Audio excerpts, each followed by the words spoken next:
How much more freeing is it to know that you can take a $20,000 trip to the Maldives and you're still on track for retirement?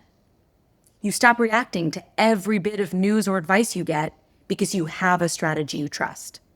When your investment strategy is built around you, your goals, your timeline, your values, you finally get to feel confident that your money is doing what you want it to be doing. And that's not just building wealth. That's the feeling of financial freedom. Who the f*** am I to tell you what to do with your money? My name is Priya, currently managing millions of hardworking dollars. Enough foreplay. Let's talk Money. Welcome to the F word. Smart money. No bull.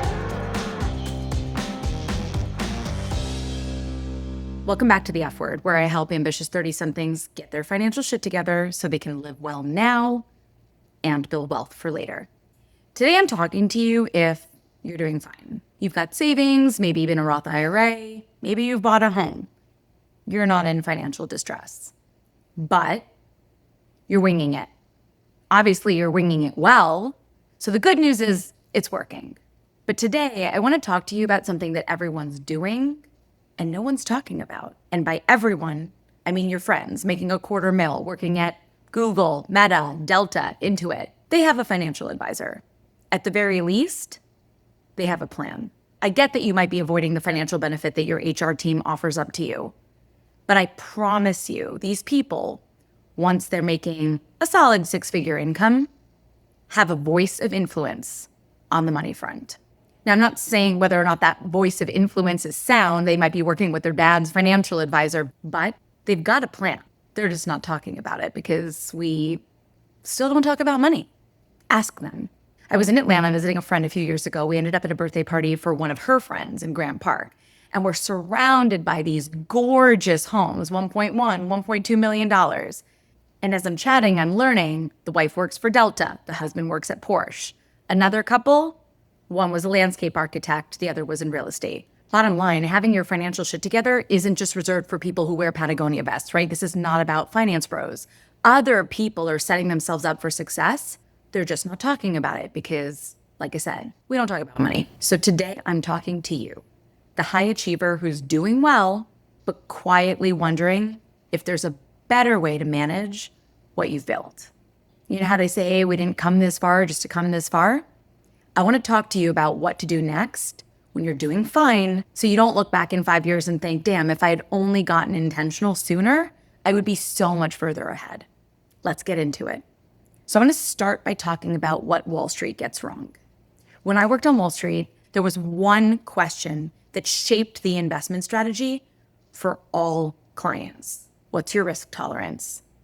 This was considered the gold standard. It guided the entire portfolio and all asset allocation decisions because the assumption was the more risk you can stomach, the higher the return you might get. At first, it made sense to me, but over time, I started realizing something. If someone said they didn't like risk, they had a low risk tolerance, their portfolio was automatically built to experience lower returns. It was almost like they were being penalized for being afraid to lose money, for not liking volatility. Meanwhile, clients who could tolerate more risk would be rewarded with higher potential returns. There was no talk about what those returns would get them.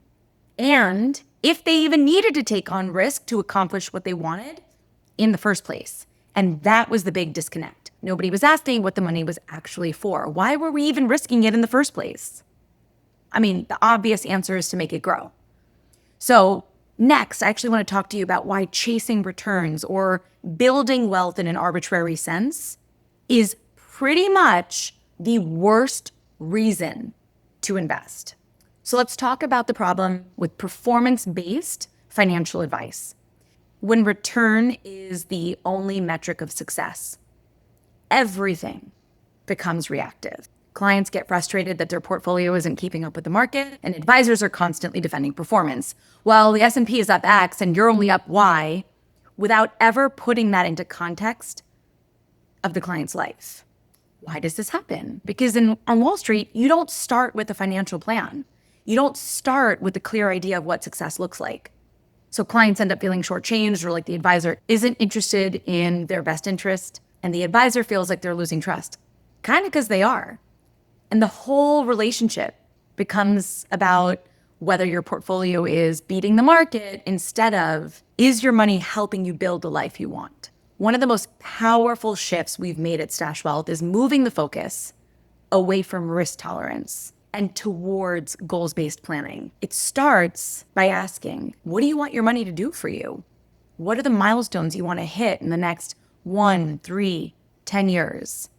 And not just the big ones, right? Like buying a home or retiring. I'm talking about taking a sabbatical, buying a Bellini sofa, donating to a cause you care about, buying an awesome piece of art because you spent the afternoon in Soho and fell in love, booking a private villa for your parents' anniversary, getting VIP tickets for every concert you want to attend this year without thinking twice.